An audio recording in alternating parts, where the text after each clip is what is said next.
When mentioning quilts, people immediately think of a warm blanket to snuggle under. But quilts also have a long history of protest and social commentary. Today's guest, Erin Bauchan, has started on a year-long gun violence awareness project by sewing a block a day to represent the deaths and injuries due to mass shootings. What started off as a way of voicing her concerns now has a reach beyond her quilty friends and family. And she's going to tell us all about it. So grab your sewing and a cup of tea. And here's my interview with Erin Bauchan. Erin, welcome to the show. Whereabouts in the world are you coming to us from? I am in Kalamazoo, Michigan. So that's Southwest Michigan, about 2 hours straight across from Chicago. Have you always lived there? I'm originally from Grand Rapids, so about an hour north. So yeah, I've always lived in Southwest Michigan. Michigan girl through and through. I sure am. So do I understand correctly that your first quilt was a tester quilt for a pattern designer? Yes. Absolutely. I made a few small projects. I made some stockings, pillows, a few small things here and there. And then I wanted to make my first full-size quilt, but I didn't know how, and I was very intimidated by it. And I feel like I almost did this in reverse, where most people are very intimidated by the testing process, but I was more intimidated by the quilt and thought, hey, these people are here to help me. They want to get it done, so we're going to get it done together. I just signed up and was like, I am the most beginner of beginners, so hopefully you're into that. And if you are, I would love to test this quilt. And she took me, and I made a quilt. I had a woman on last year, Kendall McCallum, who just loved to test quilts. She did it over and over again. She talked about how everybody kind of gets together. You form a little community of testers. Do you find that too?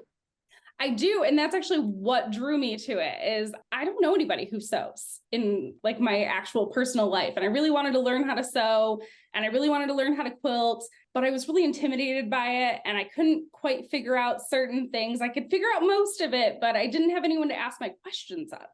So I loved the idea of testing because there would be other people making that project along with me. And if I ran into a problem, well, they probably knew what to do to fix it. And if they didn't, they were probably having that problem right around with me, and we could troubleshoot it together. So I loved that aspect. It also allowed me to meet people and make friends so that when I have questions, when I want to work on something, when I want to collaborate on something, I have people to reach out to, which is great because I didn't have that before. So it was a huge boon to me when I first started. So did you have any sewers in your family? You say no history of your mom or your grandmother or anybody being crafty? No, the only person that sewed in my family was my grandpa, and it was very much like mending type sewing. He learned how to sew when he was in the Air Force. So he would, hem people's pants for them and, put tucks in the pants. And we had this really old camper, and he was constantly repairing the canvas of it, but nothing crafty. It was always very mending focused that he was working on. So where did the name Seam Ripper Society come from? I just love that handle on your Instagram. I chose it because I felt like I spent just as much time seam ripping my quilts as I did actually making them. I really loved the community aspect of quilting, and I knew I kind of wanted to do something that was focused on that. So I added the society in there to hopefully someday have some kind of community aspect to my quilting. But I mostly was just kind of poking fun at myself at how I have to rip everything apart at least once or twice before it actually gets put together correctly. So does this mean that you've tested out all sorts of different types of seam rippers? I have not. I used what I think I had like a crappy little tiny plastic one. When I first started, that was just in a kit of old sewing supplies that were my grandpa's.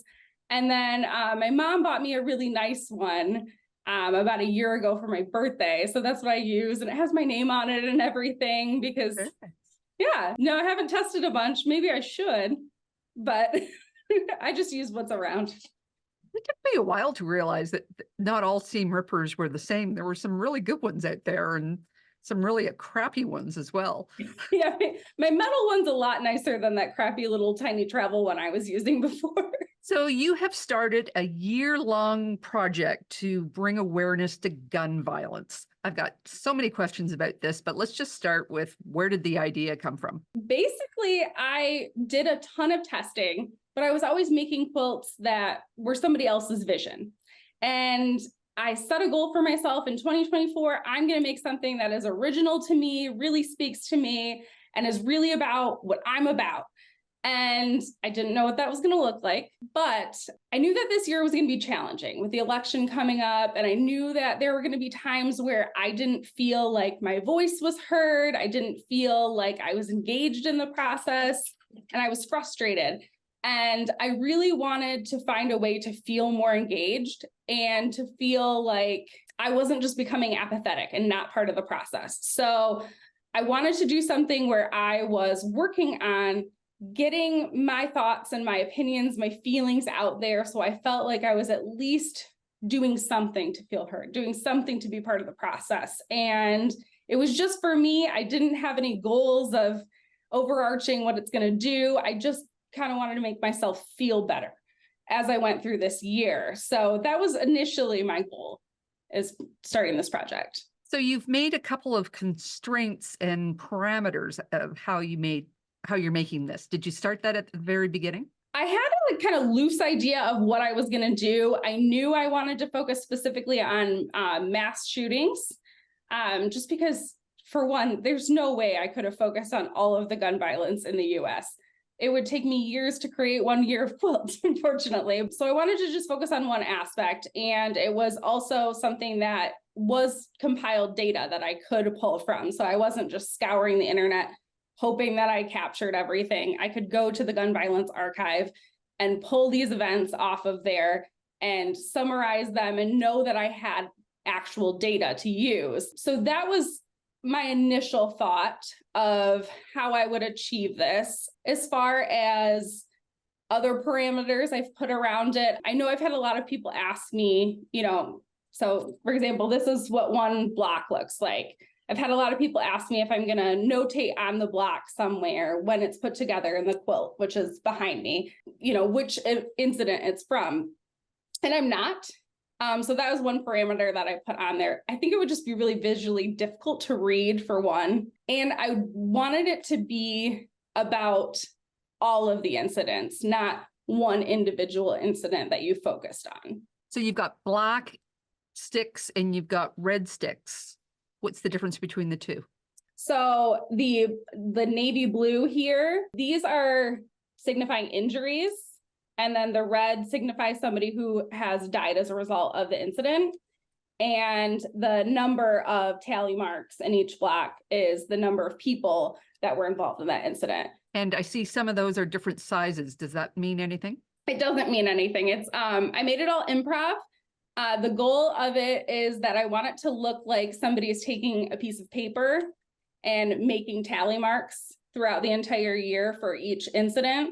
And I wanted some to be bigger, some to be smaller, some to be crooked, to just kind of mimic someone's natural handwriting, but also the amount of frustration that they're going to experience as time goes on, as they continue to keep this tally. So I wanted to kind of capture what that would look like if somebody was actually keeping a tally. So you're not notating it with any names or dates. Are you going to try and keep them in order, or they're just going into a pile and they'll go together anyway? So I compile them every month. And it's kind of in a log cabin style, just to make it so that it does grow evenly. You can kind of tell that the center is January, and then around it is February, and then it grows out from there. But you shouldn't be able to tell, like I can't tell the difference between my January blocks and my February blocks, for example, as it's assembled. So there won't be any delineation there when it's finished. I understand that there's been several individuals and organizations that have heard about your project and have reached out to you to give you, is direction the right word, or just access to other information? How did that happen? Well, I recently had a reel, I think it was about a month ago, go viral. And that really helped me to get this project out there, because for the first month or so that I was starting it, it was mostly just my followers that could see it. Because at the same time, Instagram made a significant change to their political content where you had to specifically check that you wanted to view political content, and anything that was considered political content wasn't going to be pushed out. So for the first month or so, no one could really see what I was doing, which was fine because it kind of allowed me to dip my toe in and feel a little protected and not feel like I was subject all of a sudden to everyone's opinions about what I was doing, and gain some confidence with what I was doing before I had to answer some difficult questions or have some challenging experiences, which was good because it's not always fun, certainly. But after I had a reel go viral, then it really kind of pushed it to people that could help me increase the awareness, bring this places. I had someone reach out to me about a book that they were writing about civil discourse and how people can get involved in the certain different ways that people can get involved. So I'm going to be featured in that book. So that was a cool experience for me. I had a grad student reach out to me who had to create a podcast and wanted to interview somebody. So I got to be interviewed by a grad student for Champaign-Urbana, Illinois. So that was fun. Like, it's just a lot of fun, different opportunities. And I'm happy to talk to anybody who wants to talk about it because the goal is to increase awareness. So let's do it. I'm sitting here in Canada and we have different gun laws than you do. Have you actually been affected personally by any gun violence? I have been lucky enough not to personally have been affected by gun violence. I do have a friend who this past winter did have a shooting occur in front of their house. They do still have a bullet in their siding, unfortunately. It is increasing in the community that I live in, and it is hitting closer to home. So hopefully by doing some advocacy and working toward change, I won't have to personally experience that. Did you know about this website that you grabbed the data from before? Did you realize when you said you were going to do this, you had to dive out and find something where you could grab the data from? No, at first I didn't know. I didn't know how I was going to even compile this data. I just kind of started. The first incident that I saw was the Perry High School shooting in Iowa. And that's where I made my first block and I started. And I was lucky enough to have somebody reach out to me and provide me with this resource that has been a lot more helpful to me than what I was originally doing, which was just scouring the news and trying to find all the information that I could myself. So what is the definition then that is used to describe a mass shooting? Per the Gun Violence Archive, they use 4 or more people are injured in the course of one gun violence incident. Yeah, I constantly hear about husbands and boyfriends that open fire on their families. And I guess there's going to be times all those wives or partners, they have to have at least 3 children to get on that list. Isn't that a horrible thought? Oh. It certainly is. And I will say that reading all of these incidents, because I read them, I read several articles, and I try to provide a pretty neutral summary, as neutral as I can be, while also having the opinion that we should have gun control. I have noticed that there is a pretty significant amount of these incidents that are domestic disputes, and it does tend to be multiple family members. For example, there was one I shared, I think 2 days ago, that was an 11-year-old girl ended up having to call the police after her grandmother's boyfriend had come into their home and shot her grandmother, and her 2 aunts. And her grandmother, her 2 aunts, they did not survive. The 11-year-old girl did. So are you doing anything to protect yourself, your mental health? This is a dark subject and you're going to be going down some dark avenues with this. What kind of support do you have in place?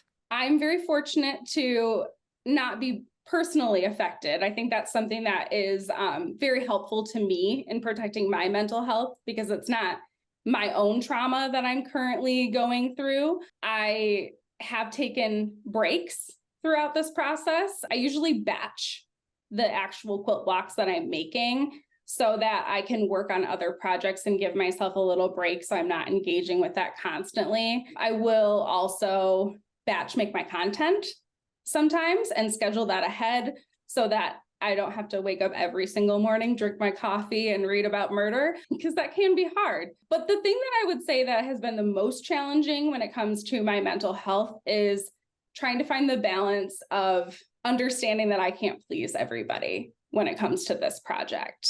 It's challenging because I feel like sometimes there's an expectation that I will both shock, inform, and like comfort you at the same time.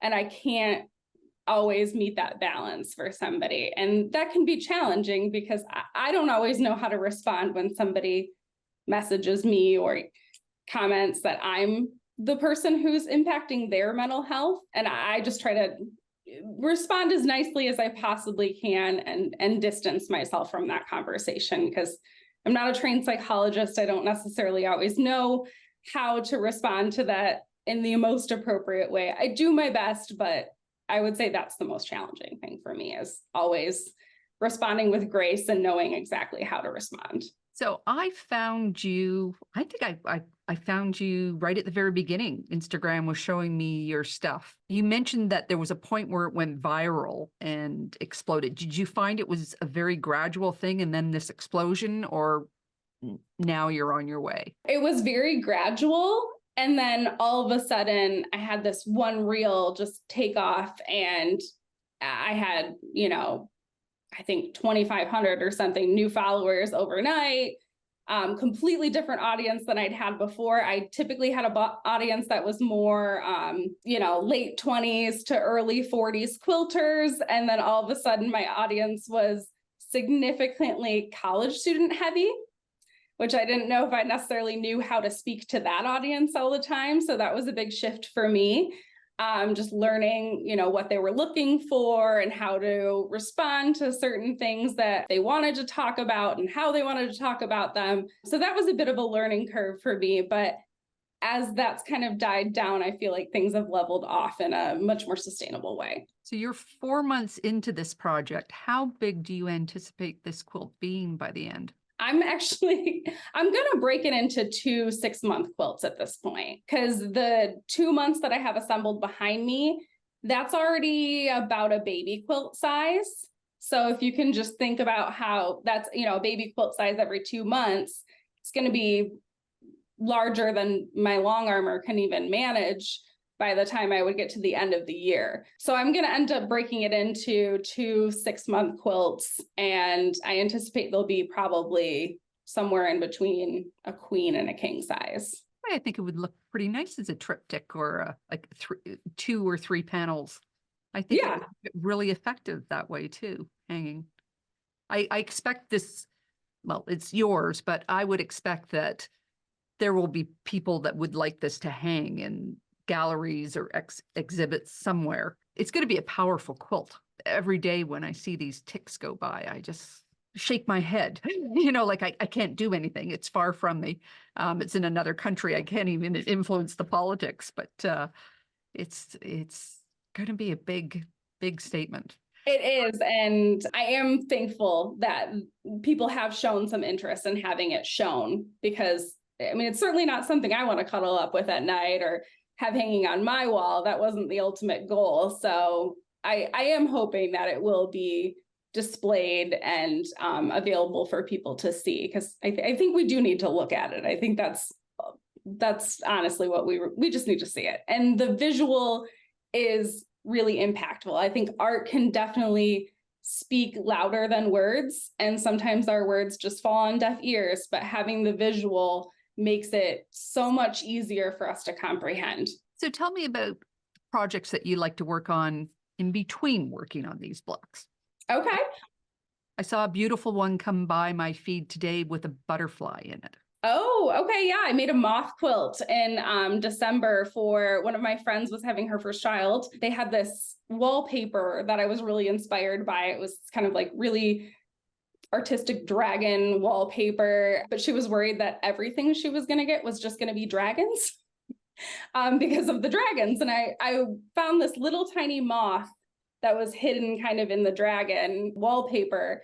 And I was like, okay, I took a picture of it, and I found a bunch of different fabrics that matched the wallpaper. And I made this giant FPP moth quilt. And that was probably one of my proudest quilts that I've made so far. It was very challenging at times, but such a rewarding finish when I said it. Like, I was a little disappointed I didn't get to keep it for myself. It was stunning. I love the colors that you chose. I think you mentioned that you don't like to use lots of shades. You're No. not really, you like just impactful brights. Yes, I get very overwhelmed and intimidated by choosing fabric. I tend to thrift a lot of my fabric for that reason, because it's easier for me to have something on hand and just choose from the small supply that I have, rather than to go into a fabric store where you have endless amounts of fabric that you could choose from.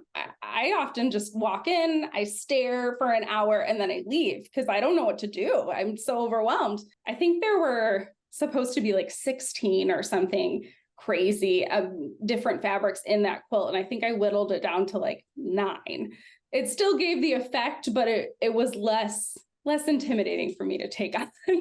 Have you been a thrifty shopper right from the beginning with your fabrics, or is that something that you've grown into? No, I started thrifting my fabric because I really wanted to learn how to sew, but I was intimidated by the amount of money that I would have to put into teaching myself how to sew, especially since I knew that my first several projects were probably not even going to turn out. So I didn't want to spend like $100 making something that I was just going to throw away because it didn't turn out, or I didn't know what I was doing. And I have a lot of thrift stores around me, and I've always kind of been, I like to pick up antique furniture and different art and stuff. So I was there anyway, and I just kind of found that you could pick up a lot of fabric for a good price and make something.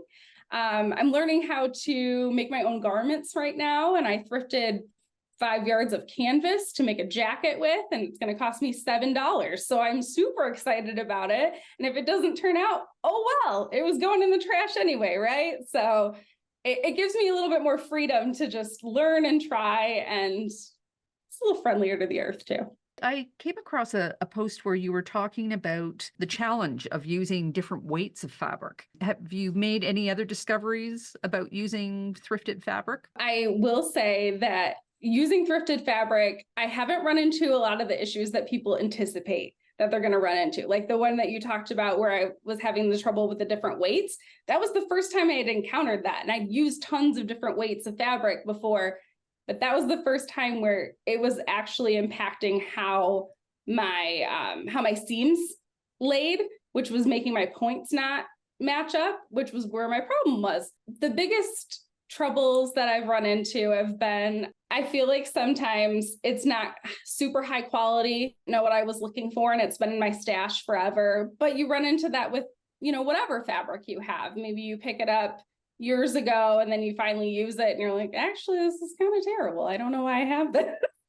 So I don't think that's necessarily unique to thrifting. It's just learning as your skills grow, as you know what to look for, as you know what to pick up. I feel like I'm better at that this day and age than I was 4 years ago or whatever, when I first started picking up fabric and trying to teach myself how to sew. So what do you do in your day job? I am an insurance agent. So did you find that you brought any skills from the insurance business into crafting and making your quilt? I would say there's a level of detail that's required in insurance that definitely is helpful as a quilter, to have that precision and level of detail, and kind of a bit of a type A personality to want to make sure everything's perfect and all your, T's are crossed and your I's are dotted. I do think that does help me. Sometimes it might hinder me a little bit because, that's probably why I have so much quality time with my seam ripper, but it's probably good in the long run. Do you put a label on your quilt? I don't, and I need to. I took a block printing class this winter because I was hoping to be able to make my own little stamp to actually label my quilts, because I've tried to do a little embroidery in the past in order to label them. I've labeled a couple gift quilts that way, but never the ones that just live at my house. So in the beginning, you mentioned that you found a community online. Have you reached out to join any quilt guilds or in-person groups? I have not. I started my own, actually. So I co-host a group called the 1/4 Inch Collective. There are 4 of us, or 5 of us actually, that run the group. And every month we bring in a speaker to talk to us about a topic. So for example, last month, we had Lisa of Lovering Quilt Co. come and talk to us about starting a small business and vending at QuiltCon, to just kind of give us a, behind the stage peek at what that was like. Would she do it again? What were the challenges she had? We've had people come on and talk to us about natural dyeing, long arming, all kinds of different topics in the quilting community. And it's all free. We are very thankful that people are willing to come and chat with our group members. It's very casual. People can ask questions. And then we also run like a fun challenge every month to get people to try something new. For example, this month, our challenge is going to be to use a new foot that you've never used on your sewing machine and see, what you can make. Just something fun to try. It's amazing how we buy our machines for all the fancy things it can do, but then only 99% of the time we're sewing a straight stitch. Exactly. I have so many feet, I don't even know what they do. So it's kind of where I came up with the challenge was, I think I should challenge myself to figure out what some of these things are and what they do, because maybe I could create some really cool things if I figured that out. Every year I say, I'm going to learn, every month I'm going to learn how to use one of the feet. And well, we're into May and I haven't done that yet. Well, maybe you have to try this challenge then too. I should. So tell me about what's on the wall behind you. One of them is the gun awareness quilt that you've assembled. What's the other one beside it? So this one is a tester quilt that I did. It's called Eclipse by Bookends Quilting. I did this last year. I really wanted to learn curves. So for the first 4 months of the year last year, I decided I was going to sew almost nothing but curved quilts. So this was one of them. It was a bit of a challenge. As you can see, it's all curves, and the fabric that I was using was thinner and slipperier than what I typically use. So there was a bit of a learning curve, pun intended, involved in that one. But I love how it turned out. It's one of my proudest quilts. So it gets to hang above my cutting table over here, and I get to look at it every day. It's a beautiful quilt. It looks almost like a stamping. Like I really wasn't sure whether that was a poster or that was a quilt. No, but it's a quilt. Very nice. And did you make that out of recycled fabric? I did not. This one I made from art gallery fabric. Okay. So it's a lot like slipperier than I was used to using. I learned a lot on that one. Yeah, they're so slippery, but they're cotton. And you're going, well, this isn't cotton, but it is. Like it feels so nice, especially when it's done. But I was not used to using fabric that was that texture. So there was a lot of learning involved. But I got a really nice discount to get the fabric. So of course I had to try it. Have you ever made it to QuiltCon? I haven't, but I'm going this upcoming year, finally. Excellent. So do you anticipate having your quilt done by the end of the year? How long do you think it'll take to finish off, put it all together? So that was part of my decision to break it up into 6 months, is that I did want to have something that I could submit into QuiltCon. And I did have people reach out to me for things that we're starting next year. For example, I'm in the talks to have an exhibit in a museum in Minnesota with a couple other quilters who have made work on this subject. And I wanted to have something other than just a giant quilt top to send. I anticipate that the first one will be done probably in mid to late July is when I'm going to shoot for. The other one will probably be mid to late February would be when that would be finished. This Wear Orange, how does that relate to what you're doing? So Wear Orange is a national event that happens in June every year. That was started as a remembrance project for a young woman named Hadia Pendleton was her name. She was 15 years old. She was shot in the back shortly after school in Harsh Park in Chicago. And this happened January 29th, 2013. So they started this event after her death to remember her and have a nice memorial for her and also the other gun violence victims. So My local chapter of Moms Demand is hosting this event, and one of the organizers reached out to me to see if I would want to share my art during that event and, give a little summary of my art, what inspired me to create it. So I'll be participating in that. That is going to be June 9th at 2 p.m. It is going to be in Centennial Park in Holland. So that'll be Holland, Michigan. Is this something that people donate to or they show up at? Is this a participatory group, or is this a group that does good work within the community? It's a group that does work within the community. So they're an advocacy group. So Moms Demand is a national group, and then there are the individual local chapters. My local chapter in Holland is called Gun Sense Holland. And they're the one that's going to be putting on this event. It's an awareness and advocacy event. So they'll have gun violence victims and other advocates come and give speeches. They'll have other kinds of dancers and performers, advocates coming and doing speeches, and, a remembrance event, and acknowledging that this is an ongoing crisis that we need to work towards ending. Wear orange, will that be like a national day where everybody's to wear orange? It is a national day, and you should be able to go on the website for the national website for Wear Orange and see if there's an event happening by you that you could participate in. Have you received any backlash from like the NRA or just these people that are very pro-guns? Honestly, very little, which I'm still bracing myself because I don't know how long that will last, but I've experienced very little. I had one person tell me to kill myself. That's probably the worst I've experienced so far. I don't really get a lot of backlash. I don't know if Instagram's just very kind and not showing my my work to people that wouldn't be interested in it, or they just don't quite read the caption to know exactly what I'm talking about. Because it is fairly innocuous looking if you don't really know what you're looking at. So I've been very fortunate that I haven't really received a lot of backlash. As you said, you're not that far into it. Is there any advice that you could give to anybody who's wanting to do an awareness quilt or a community counting quilt like what you're doing? Yes, my advice would be to just get started. I was a little nervous and thinking that I had to have everything planned out. I had to have an answer for everything. I had to know exactly what I was doing, but I didn't.